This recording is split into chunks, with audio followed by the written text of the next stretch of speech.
लड़की अपने बॉयफ्रेंड से पूछती है, अच्छा किसी दूसरे लड़के से मेरी शादी हो जाए तो तुम क्या करोगे? लड़का, तुम्हें भूल जाऊंगा। लड़के ने बहुत छोटा सा जवाब दिया। ये सुनकर लड़की गुस्से में दूसरी तरफ घूमकर बैठ गई। फिर लड़के ने कहा, सबसे बड़ी बात कि तुम मुझे भूल जाओगी। जितना जल्दी मैं तुम्हें भुला सकूंगा उससे ज्यादा जल्दी तुम मुझे भुला दोगी। कैसे? लड़की ने पूछा। लड़के ने बोलना शुरू किया, सोचो शादी का पहला दिन है, तुम एक तरह के घर में हो, शरीर पर जेवर, चेहरे पर मेकअप, चारों तरफ कैमरे का फ्लैश और लोगों की भीड़, जहां तुम मुझे चाहकर भी याद नहीं कर सकती। और मैं तुम्हारी शादी की खबर सुनकर दोस्तों के साथ कुछ उटपटांग पी कर किसी कोने में पड़ा रहूंगा और फिर जब मुझे होश आएगा तब मैं तुम्हें धोखेबाज, बेवफा बोलकर गाली दूंगा।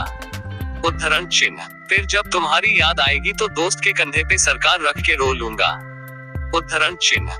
शादी के बाद तुम्हारा बिजी टाइम शुरू, फिर तुम अपने पति और हजार तरह के रस्मों को निभाने में बिजी रहोगी।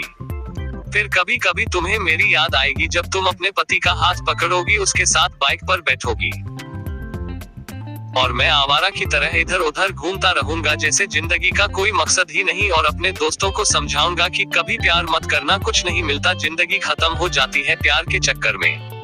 कुछ वक्त बाद तुम पति के साथ हनीमून पर जाओगी, नया घर होगा, शॉपिंग होगी, नई जिम्मेदारियां। अब तुम बहुत खुश हो, अचानक तुम्हें मेरी याद आएगी और तुम सोचोगी पता नहीं किस हाल में होगा, और मेरी खुशी की दुआ मांगते हुए वापस अपने परिवार में बिजी हो जाओगी।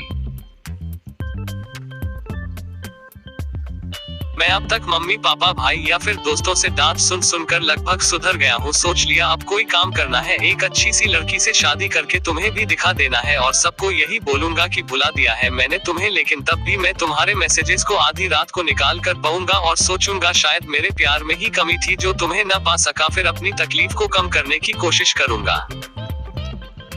2 साल बाद अब तुम कोई प्रेमिका या नई दुल्हन नहीं रही, अब तुम माँ बन चुकी हो। पुराने आशिक की याद और पति के प्यार को छोड़कर तुम अपने बच्चे के लिए सोचोगी, अब तुम अपने बच्चे के साथ बिजी रहोगी। मतलब अब तक मैं तुम्हारी जिंदगी से परमानेंटली डिलीट हो चुका हूँ। इधर मुझे भी एक अच्छा काम मिल गया है, शादी की बात चल रही है और लड़की भी पसंद हो गई है। अब मेरा बिजी टाइम शुरू हो गया, अब मैं तुम्हें सचमुच भूल गया हूँ। अगर किसी जोड़ी को देखता हूँ तो तुम्हारी याद आती है, लेकिन अब तकलीफ नहीं होती। ... यहाँ तक सुनने के बाद लड़के ने देखा लड़की की आंख में आंसू छलक रहे हैं। लड़की भरी आंखों से लड़के की तरफ देखती है। दोनों बिल्कुल चुप है पर आंखें बरस रही है। थोड़ी देर बाद लड़की, तो क्या सब कुछ यही खत्म हो जाएगा? लड़का, नहीं, किसी बात, जब तुम रूठ जाओगी अपने पति से किसी बात पर, लेकिन तुम्हारे पति आराम से सो रहे होंगे, पर उस रात तुम्हारी आंखों में नींद नहीं होगी और इधर मैं भी अपनी पत्नी से किसी बात पर खफा होकर तुम्हारी तरह जागूंगा। पूरी दुनिया सो रही होगी, सिर्फ हम दोनों के अलावा। फिर हम अपने अतीत को याद करके खूब रोएंगे, एक दूसरे को बहुत महसूस करेंगे, लेकिन इस बात का भगवान के अलावा और किसी को पता नहीं चलेगा। फोल्डर